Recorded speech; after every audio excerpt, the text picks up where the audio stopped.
سعد بن بشر علیہ السلام بن حضرمی قبیلے نال انہاں دا تعلق ہے ای مقام تے ایڈو جوان آدل اسا ابالے گھوڑے دوڑا کے ایک قافلے نال چلے ہیں مگر ذات العرق تے پہنچنا چاہندے ہیں سے جلدی اسا ٹورے ہیں رستے دے وچ اسا ڈٹھے نوں ویلے یعنی کہ سفر اپنا مسلسل جاری رکھا انہوں نے قافلہ پچھلی منزل دے پڑاؤ کر کے یہ جاری رکھے انہوں نے سفر یہ آگے مجھے شدید گرمی ہے دین بالکل تلے گیا کھڑا یعنی شام دے کرے لاٹ پلاٹی نہیں بلکہ سورج کوئی گھنٹے دو 3 گھنٹے دا 2.5 گھنٹے دا مہمان ودن ہی دوران وچ اسا سڑک سے سرپٹ گھوڑے دوڑائے دے آنے ہیں اسادی نگاہ پر یہ ایک سائٹ کے ساتھ خیام نظر آئے جی میں کوئی بڑا قافلہ قیام پذیر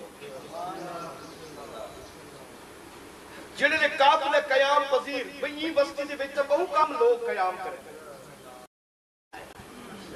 جی میں کوئی بڑا قافلہ قیام پذیر جنہیں نے قافلہ قیام پذیر بھئی بستی سے بیچتا بہو کم لوگ قیام کریں ویرانہ چارے پاسے کھائیاں پتھریدیاں چٹانا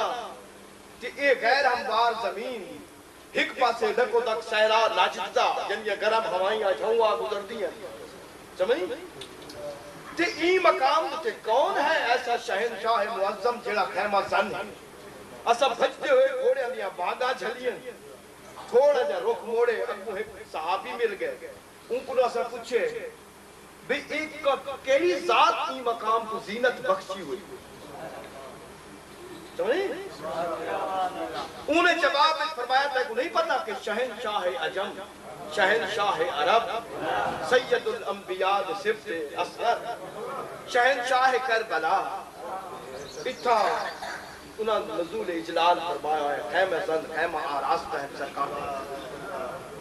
اے حضرت فرزند رسول ہی لکو تک سہرا دے بیچ وہ آدمی دیکھ کیڑی تعجب دی گال ہے بھی حاج تا انہا پہلے بھی پیدل فرمائے ہوئے این گال کا تعجب کرن دیتا ہے کیوں ہوا کہ نہیں میں جڑی گال کا تعجب کیا کرے نا وہ بئی گال ہے کہ انہا خیام دے بیچ میں کچھ مستورات دکھائے میں نظر آیا یہ گرم موسم دے بیچ یہ گرم سہرا دے بیچ یہ پاک پردہ دالا پر کڑائی ہر کی باہر قدم ہی نہیں رکھا جو مزار اقدس تو دے رات دی تاریخی دے تو جیڑے اپنے گھر دے دروازے دے اگو میں وہ مزار سے بھی کڑائی نہیں کی باہر تشریف نہیں کرنا ہے بلکہ وہ سہرا دے بیچ میں کو تعجب ہی گال وہ حجن بہرحال اپنے رات آپ جانے